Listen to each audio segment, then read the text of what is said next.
रात्री 4 वाजेच्या दरम्यान एक कंटेनर अहिल्यादेवी होळकर चौक अंडरपास आहे तिथे अडकलेला आहे. सकाळी आमचे स्टाफ आल्यानंतर आम्ही तात्काळ वाहतूक डायव्हर्ट केलेली आहे. वरच्या बाजूने एक सिंगल लेन वाहतूक इथे चालू आहे. ट्रेन बोलवण्यात आलेला आहे.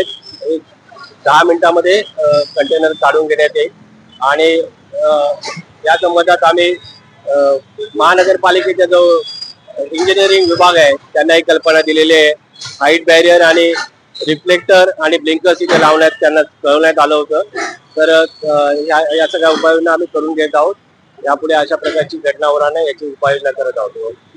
माहिती घेतली असता रात्री 4-5च्या दरम्यान तो टँकर अडकलेला आहे. माझे लोक सकाळी आल्यानंतर त्यांनी तात्काळ कंटेनर काढण्यासाठी प्रयत्न चालू केलेला आहे, परंतु कंटेनर आज पूर्णपणे जाम अडकलेला आहे.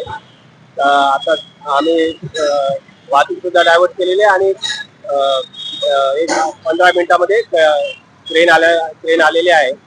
वाहतूक कंटेनर काढून घेत आहोत. 15 ते 20 मिनिटात वाहतूक सुरळीत होईल कंटेनर काढून घेतल्यानंतर.